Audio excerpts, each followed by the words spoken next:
بسم اللہ الرحمن الرحیم فمن البقرۃ، مصنف نے یہ فرمایا تھا نا کہ اب جو علامہ جلال الدین سیوطی رحمہ اللہ نے اپنی کتاب میں منسوخ آیات ذکر کی ہیں ان کو میں ذکر کروں گا، اور کچھ کلام بھی ہے اس میں۔ تو سورہ بقرہ میں سے چند آیات ہیں جن کو منسوخ قرار دیا گیا۔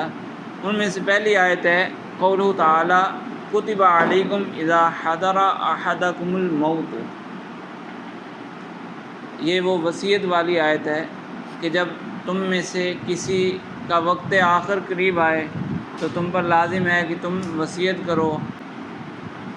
الآیات منسوخۃ، یہ آیت منسوخ ہے۔ قیل بآیت الموارث، بعد نے کہا کہ اس کی ناسخ وہ آیت میراث ہے۔ میراث کی جو چند آیاتیں ہیں، ایک یوصیکم اللہ فی اولادکم یہ والی آیت، اس کے بعد والی آیت، اور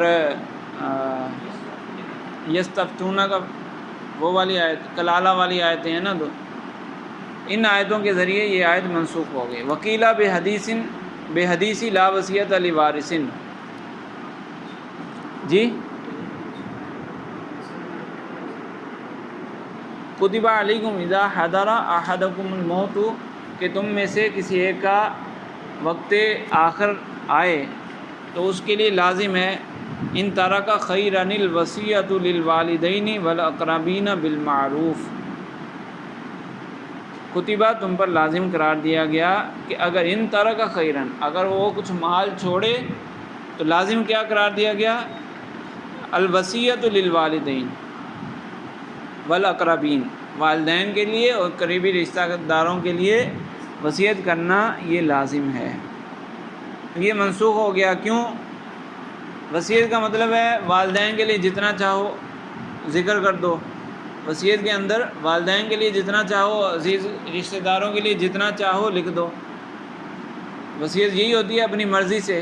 اور دوسری آیت میں یوصیکم اللہ فی اولادکم للذکر مثل حظ الانثیین، اس میں اولاد کا بھی ذکر ہو گیا۔ پھر آگے ولی ابویہ لکل واحد منہم السدس، والدین کا بھی ذکر ہو گیا۔ تو جب مقرر ہو گیا حصہ تو اب وصیت کرنا ختم ہو گیا۔ تو کسی نے کہا کہ اس آیت کے ذریعے یہ آیت منسوخ ہو گئی، اور کسی نے کہا کہ حدیث مبارکہ ہے لا وصیۃ لوارث، وارث کے لیے وصیت نہیں کی جا سکتی۔ تو اس حدیث مبارکہ کے ذریعے یہ آیت منسوخ ہو گئی۔ وقیل بالاجماع، اور ایک قول یہ بھی ہے کہ اجماع ہوا، اجماع کے ذریعے یہ آیت منسوخ ہوئی۔ حکاہ ابن العربی، اس اجماع کو بیان کیا ہے ابن عربی نے، جو احکام القرآن والے ابن عربی ہیں، انہوں نے یہ ذکر کیا ہے کہ اس بارے میں اجماع ہے۔ تو یہ اتنی بات تھی الاتقان کی۔ قلت، اب مصنف فرماتے ہیں بل ہی منسوخۃ بآیات یوصیکم اللہ فی اولادکم، کہہ رہے ہیں کہ یہ مختلف احتمالات ذکر کیے، مختلف احتمالات نہیں ہے، ایک ہی ہے۔ وہ کیا ہے کہ یوصیکم اللہ فی اولادکم، اس آیت سے یہ آیت منسوخ ہو گئی، یہ پکی بات ہے، اس میں کوئی احتمال نہیں ہے۔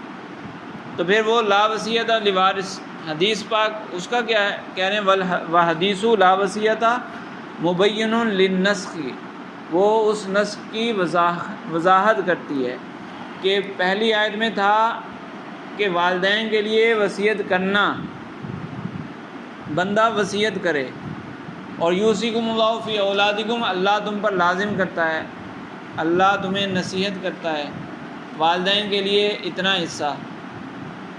اب پتہ نہیں چلا کہ یہ اتنا حصہ ہی ہے یا اس کے ساتھ کوئی وصیت بھی کی جا سکتی ہے۔ تو اس حدیث نے آ کر واضح کر دیا کہ یہ آیت اس آیت کو منسوخ کر رہی ہے کہ جب مقرر ہو گیا تو اب وصیت نہیں کی جائے گی۔ تو اصل ناسخ یہ آیت ہے، اور حدیث مبارکہ وہ اس کے لیے بیان ہے، ٹھیک ہے۔ تو مصنف نے ایک قول کو ترجیح دے دی، مختلف اقوال میں سے ایک قول کو ترجیح دے دی۔ اسی طرح دوسری آیت ہے قولہ تعالی وعلی الذین یطیقونہ فدیۃ طعام مسکین، جو روزے کے بارے میں ذکر ہوا تو وہاں یہ آیت ہے وَالَّذِينَ يُطِيقُونَهُ فِدْيَةٌ طَعَامُ مِسْكِينٍ، اس کا وہ معنی کیا جائے کہ جو روزے کی طاقت رکھتے ہیں، جو روزے کی طاقت رکھتے ہیں وہ پھر فدیہ دیں ایک مسکین کا کھانا۔ جب یہ معنی کیا گیا تو قیلا منسوخۃ بقولی تعالیٰ فمن شہد منکم الشہر فلیصم، اس معنی کے مطابق دوسری آیت، اسی سے اگلی جو آیت ترتیب میں جو ہماری ترتیب ہے، ہمارے پاس موجود قرآن میں جو ترتیب ہے اس کے مطابق اسی سے اگلی آیت سے یہ آیت منسوخ ہو گئی کہ اس میں حکم دے دیا گیا کہ فمن شہد منکم الشہر فلیصم، جو رمضان کا مہینہ پائے تو وہ روزہ رکھے۔ امر ہے تو امر مطلقاً امر وجوب کے لیے آتا ہے، مطلق امر وجوب کے لیے آتا ہے نا جب قرائن سے خالی ہو۔ تو اس آیت نے پچھلی آیت کو منسوخ کر دیا، لیکن بعض لوگوں نے کہا کہ یہ منسوخ نہیں ہے، پہلی آیت منسوخ نہیں ہے۔ وکیلا محکمتن، وہ تو محکم ہے، ظاہر نص مفسر محکم، جو آخری درجہ ہے۔ محکم وہ ہوتی ہے جس میں نص کا احتمال باقی نہ رہے۔ ابھی تو ساری آیات محکم ہیں، ابھی ساری آیات محکم ہو گئی نا کہ ناسخ کے جو علاوہ منسوخ کے علاوہ جو آیتیں وہ ساری محکم ہیں۔ تو اس زمانے میں ہر آیت نص کا احتمال رکھتی تھی، قرآن کے مکمل ہونے سے پہلے وہ نص کا احتمال رکھتی تھی، اب وہ محکم ہے۔ تو فرماتے ہیں کہ بعض علماء نے یہ کہا کہ یہ آیت محکم ہے۔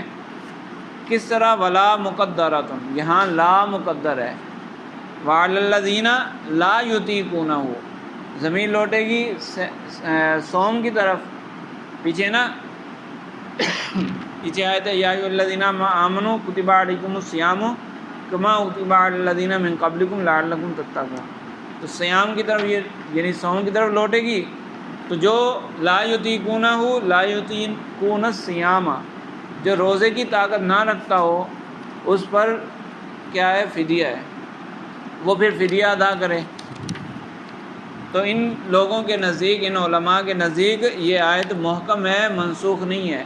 بعد والی آیت اپنی جگہ ہے، یہ آیت اپنی جگہ، دونوں ہی قابل عمل ہیں، دونوں ہی پر عمل ہے، کوئی بھی ناسخ یا منسوخ نہیں ہے۔ ٹھیک ہے، یہ دو قول پائے جاتے ہیں اس بارے میں، جبکہ مصنف فرماتے ہیں کہ میری ایک الگ رائے ہے اس بارے میں۔ قلت عندی وجہ آخر، کہ میرے پاس اس کی ایک اور توجیہ موجود ہے، وہ کیا ہے؟ وہو ان المعنی وعلی الذین یطیقون الطعام فدیۃ ہی طعام مسکین۔ وہ کہتے ہیں، مصنف فرماتے ہیں کہ یطیقونہ کی جو ضمیر ہے اس کو صیام کی طرف نہیں لوٹانا بلکہ اس کو طعام کی طرف لوٹانا ہے، کہ علی الذین یطیقونہ یہ ہے خبر، اور فدیۃ طعام مسکین، فدیۃ طعام مسکین یہ اس کا مبتدا مؤخر ہے۔ تو پوری عبارت کیسے ہوئی؟ فدیۃ طعام مسکین الذین، فدیۃ طعام مسکین الذین یطیقونہ، تو ہو ضمیر کہاں لوٹے گی؟ طعام کی طرف، کہ جو کھانا کھلانے کی طاقت رکھتے ہوں ان پر ایک فدیہ ہے۔ فدیہ کیا ہے؟ طعام مسکین، مسکین کو کھانا کھلانا۔ مطلب کیا ہوا؟ مطلب یہ ہے کہ یہاں صدقہ فطر کی بات ہو رہی ہے، صدقہ فطر کی بات ہو رہی ہے کہ جو استطاعت رکھتے ہیں ان پر لازم ہے کہ وہ صدقہ فطر ادا کریں۔ تو اس کا روزے سے تعلق ہی نہیں ہے، اس کا تعلق ہے صدقہ فطر سے۔ تو قلت عندی وجہ آخر، اچھا اب کوئی کہہ سکتا ہے کہ مبتدا جو ہے وہ تو اصل ہے فدیۃ علی الذین یطیقونہ، تو ہو ضمیر آپ لوٹا رہے ہیں تو وہ فدیۃ کی طرف لوٹانی ہے، تو وہ تو مؤنث ہونی چاہیے، یہاں مذکر کیوں ہے؟ تو اس کا جواب دیا کہ وہاں جو فدیہ ہے اس کی آگے وضاحت تو موجود ہے، طعام و مسکین، تو فدیہ سے مراد ہی طعام ہے، تو اس لیے طعام کی طرف مذکر کی ضمیر لوٹائی جا سکتی ہے۔ قلت عندی وجہ آخر وهو ان المعنى والذین یطیقون الطعام فدیۃ ہی طعام مسکین فاضمر قبل الذکر، ضمیر کو ذکر سے پہلے لایا گیا، مرجع کے ذکر سے پہلے لایا گیا۔ آیت کی جو ترتیب ہے اس ترتیب میں مرجع بعد میں ہے، ضمیر پہلے ہے، تو اضمار قبل ذکر تو ناجائز ہے۔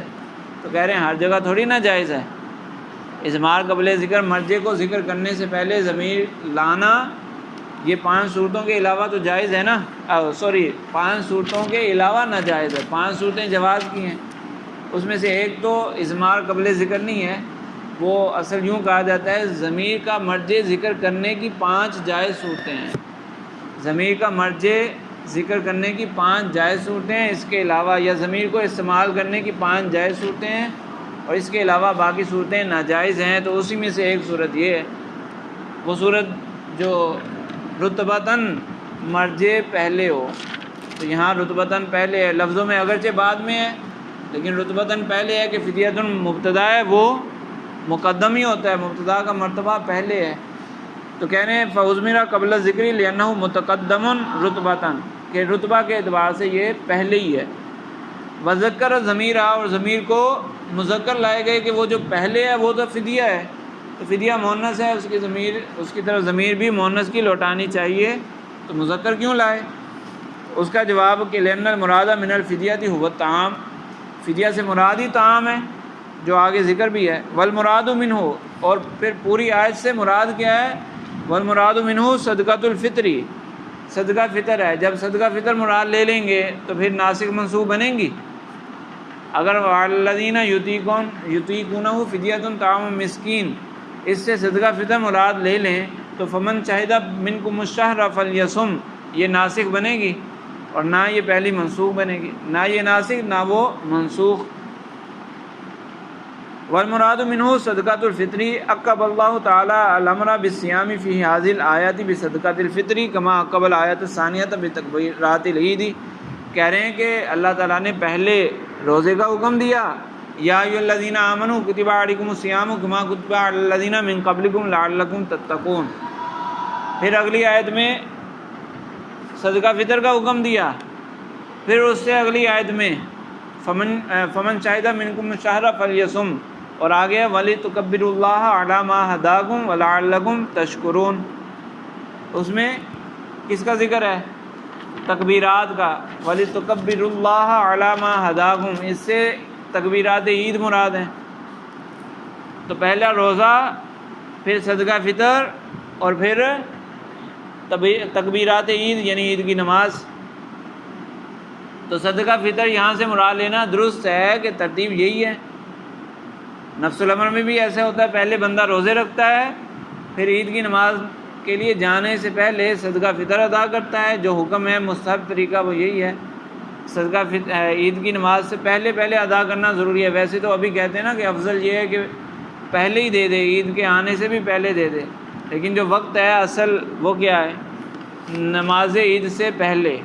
تو پہلے روزے ہوتے ہیں، پھر صدقہ فطر ہوتا ہے، پھر عید کی نماز ہوتی ہے۔ تو ان آیتوں میں بھی یہی ترتیب ہے، پہلے روزے ہیں، پھر صدقہ فطر ہے، اور پھر تکبیرات عید یعنی عید کی نماز۔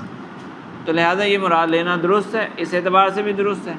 تو اب کوئی ناسخ نہیں رہے گا، کوئی منسوخ نہیں رہے گا، ٹھیک ہے۔ تو فرماتے ہیں عقب اللہ تعالیٰ الامر بالصیام فی هذه الآیات بصدقۃ الفطر، جو اللہ تعالیٰ نے روزوں کا حکم دیا اس کے بعد اس آیت میں صدقہ فطر کا ذکر کیا، کما عقب الآیۃ الثانیۃ بتکبیرات العید، جیسا کہ اس کے بعد والی آیت میں تکبیرات عید کا ذکر کیا۔ تو ترتیب بھی بن گئی، تینوں کی ترتیب بن گئی، ٹھیک ہے۔ اچھا ایک اور توجہ اس میں یہ بھی بیان کی گئی کہ والذین یطیقونہ فدیۃ طعام مسکین، اس میں نہ لا مقدر ہے نہ یہ منسوخ ہے۔ کہتے ہیں کہ عرب کے اندر یہاں قدرت کا ذکر ہے نا، قدرت کوئی کام کرنا، تو کہہ رہے ہیں کہ عرب کے اندر کوئی کام کرنا، کر سکنا، اس کے لیے مختلف الفاظ استعمال ہوتے ہیں۔ استطاعت استعمال ہوتا ہے، قدرت استعمال ہوتا ہے، اور طاقت استعمال ہوتا ہے۔ اطاقہ کا لفظ مصدر جو ہے نا اطاقہ، یہ استعمال ہوتا ہے۔ تو عرب کے اندر جو چھوٹا موٹا کام ہو اس کے لیے استطاعت استعمال ہو جاتا ہے۔ اطاقہ کا جو فعل ہے، اطاقہ سے فعل اس وقت استعمال کیا جاتا ہے جب مشکل کام ہو، جیسے کہ کوئی کہے کہ میں اس پتھر کو اٹھانے کی طاقت رکھتا ہوں، اس پتھر کو اٹھانے کی طاقت رکھتا ہوں، بڑا سارا پتھر ہے، تو مطلب یہ ہوگا محنت مشقت کر کے میں اس پتھر کو اٹھا لوں گا، اٹھا تو لوں گا لیکن محنت مشقت کرنی پڑے گی، وہاں پھر اطاقہ کا فعل آتا ہے۔ تو یہاں اطاقہ ذکر ہوا، یطیقونہ، جو روزے کی طاقت رکھتے ہوں محنت مشقت کے ساتھ، جو انتہائی مشکل سے روزہ ادا کر پائیں۔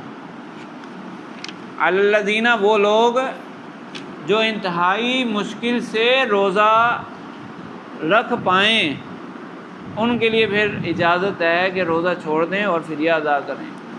وہی جو بوڑھے لوگ جو مریض ہیں کہ رکھیں گے تو انتہائی مشکل سے رکھ پائیں گے، انتہائی مشکل سے رکھ پائیں گے، تو ان کے لیے پھر اجازت ہے کہ وہ فدیہ دے دیں، ٹھیک ہے۔ لیکن ہاں سلب ماخذ، ہاں بعض علماء نے اس کو سلب ماخذ پر بھی لیا، سلب ماخذ پر بھی معمول کیا۔ تو مشہور جو قول ہے وہ یہی ہے کہ یا تو لا کو مقدر مانا جائے یا سلب ماخذ پر معمول کیا جائے، اور یہ آیت پھر محکم ہی رہے گی، منسوخ نہیں رہے گی۔ جمہور کا قول تو یہی ہے، صحیح ہے۔